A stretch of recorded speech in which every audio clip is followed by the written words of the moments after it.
जय हिंद। आप सभी का स्वागत है सिग्मा के ऑनलाइन क्लास में। और आज के इस क्लास में हम देखने वाले हैं प्रत्यावर्ती धारा, जो चैप्टर 11 है क्लास 12 का। और उसमें आज हम पढ़ेंगे प्रत्यावर्ती धारा का माध्यमन। अब जानते हो कि जो प्रत्यावर्ती धारा होती है वो किस क्रम में चलती है।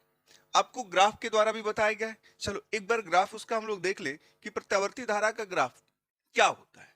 देखो, ये प्रत्यावर्ती धारा का ग्राफ होता है।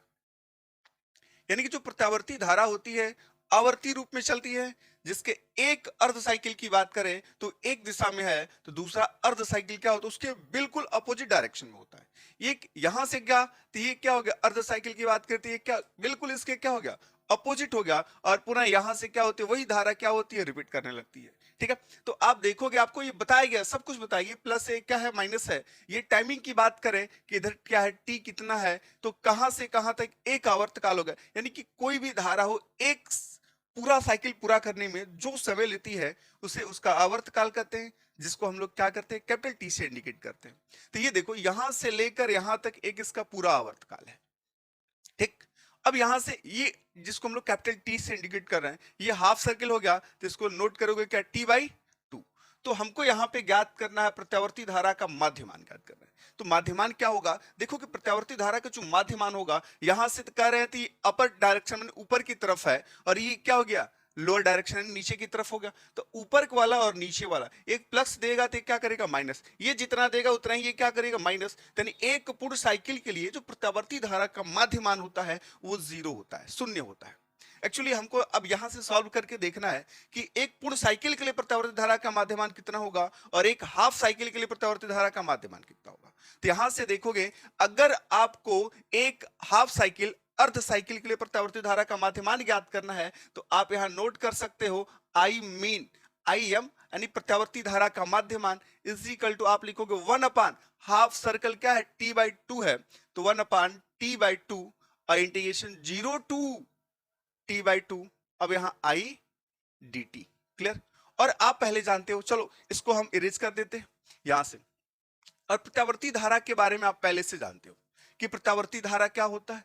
आप आई इज इक्वल टू, ये बताया गया, I zero sine omega t. Clear. आप इसके बारे में जानते हो कि I is equal to I zero sine omega t. आप पिछले वीडियो में जाके देखोगे तो आपको मिल जाएगा प्रेरित विद्युत वाहक बल, प्रत्यावर्ती वोल्टेज और प्रत्यावर्ती धारा कैसे लाया जाता है, कैसे इसको हम लोग यहां तक सिद्ध करके लाए थे। और आप ये भी जानते हो कि आई इज इक्वल टू इतना है और आवर्तकाल टी इज इक्वल टू होता क्या है, ये जानते हो आप, 2 पाई बाई ओमेगा। अब जहां पे टी है वहां पे 2 पाई बाई ओमेगा पुट कर दें, और जहां पे आई है वहां पे I zero sine omega t put कर दें, तो क्या मिलेगा आपको, आई मीन यानी कि मीन वैल्यू 1 अपान, इसके स्थान पे नोट करना है 2 पाई बाई ओमेगा, और बट यहाँ पे 2 पहले से, तो 2 ओमेगा। और इंटीग्रेशन 0 टू इसका जो वैल्यू है आप नोट करोगे 2 पाई बाई, ये हो जाएगा 2 ओमेगा हो जाएगा। अब इसके स्थान पे क्या रखेंगे, I zero sine omega t d t. अब 2 से 2 कैंसिल हो जाएगा, यहां भी कैंसिल, तो ये मिलेगा I mean is equal to omega upon pi, और ये इसका इंटीग्रेशन कर दें तो साइन का इंटीग्रेशन होता है कितना भाई, माइनस कॉस ओमेगा टी। तो ये वैल्यू कितना दे देगा, देखो साइन का जो इंटीग्रेशन होगा वो किस में जाएगा, माइनस कॉस ओमेगा टी। तो आप यहां से लिख सकते हो, अब देखो ये आई जीरो आपका कांस्टेंट पहले आ जाएगा, और इसका वैल्यू, तो ये क्या लिखोगे, minus I zero upon omega, और ये हो जाएगा कॉस ओमेगा टी। और इसका हम लोग लिमिट लिए हैं 0 टू पाई अपान ओमेगा। अब चलो, अब लिमिट पुट कर दो। लिमिट कैसे पुट करते हो, अपर लिमिट माइनस क्या होता है, लोअर लिमिट। तो आप यहाँ पे क्या लिखोगे, I mean is equal to omega by pi, या ओमेगा से ओमेगा को कैंसिल कर दो, तो ये आपको दे देगा minus I zero upon pi. और इसका वैल्यू है तो इसको पुट करें, जहां पे टी है वहां पे एक बार अपर लिमिट को रखेंगे तो पाई बाई ओमेगा, तो ये मिलेगा आपको cos omega into pi by omega. Clear. Minus lower limit, अब लोअर लिमिट कितना है भाई, देख रहे हो 0 है, तो आप यहां पे टी के स्थान पे 0 पुट कर दोगे तो ये दे देगा कॉस 0। अब ओमेगा से ओमेगा कैंसिल हो गया, ये मिलेगा I mean is equal to minus I zero upon pi, और ये जो वैल्यू है बचा कॉस पाई। कॉस पाई का जो मान होता है आपको पता है -1 होता है, और कॉस 0 का जो मान होता है 1। तो ये वैल्यू हो गया -1 और यहाँ पे पहले से माइनस है और इसका वैल्यू 1 तो -1। ये -1 मिलके क्या होगा -2 होगा और माइनस में मल्टीप्लाई करोगे तो ये हो जाएगा 2i0 अपान पाई।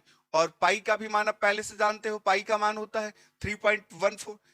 अब उसको नहीं नोट करना चाहते 22/7 22/7 भी नोट कर सकते हो। तो ये नोट करोगे तो 2i0 अपान ये 22/7 इसको ऊपर भेजोगे तो होगा 14/22 इंटू i0। और 14 में 22 से डिवाइड करोगे तो ये आपको दे देगा 0.637। अभी i0 आपका तो रहेगा। क्लियर? तो आप देखो अर्ध साइकिल के दौरान यहां पे जो ग्राफ बनाया गया था देख लो आप, ऊपर वाला ये t/2 है, इतने के दौरान प्रत्यावर्ती धारा का जो माध्य मान होता है वो होता है 0.637 i0।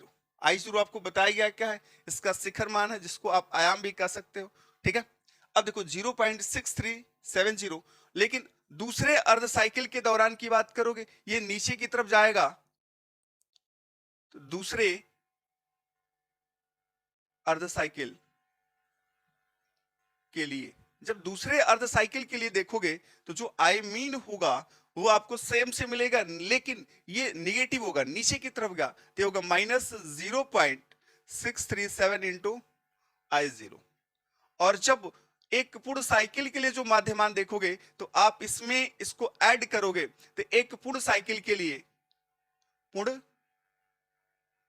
साइकिल के लिए, अब देखो पूर्ण साइकिल के लिए जो माध्यमान देखोगे वो क्या होगा, half cycle plus half cycle upon 2, क्योंकि दोनों का हम माध्यमान देख रहे हैं तो क्या लिखोगे आप, ये लिखोगे तो ये होगा 0.637 i0। और ये आपका ये वाला आपका माइनस वैल्यू है तो प्लस और माइनस का गुणा होगा तो -3 मिलेगा 0.637 इंटू i0 अपान 2। ये क्या होगा, ये कैंसिल होगा तो ये क्या मिलेगा आपको 0। तो आप याद रखना एक पूर्ण साइकिल के लिए, एक पूर्ण साइकिल के लिए जो प्रत्यावर्ती धारा का माध्यमान होता है वो कितना होता है, 0 होता है। लेकिन हाफ साइकिल के लिए प्रत्यावर्ती धारा के माध्यमान की बात करें तो 0.637 i0 होता है। और दूसरे अर्ध साइकिल की बात करेंगे तो वही वैल्यू सिर्फ क्या होगा, नेगेटिव में हो जाएगा।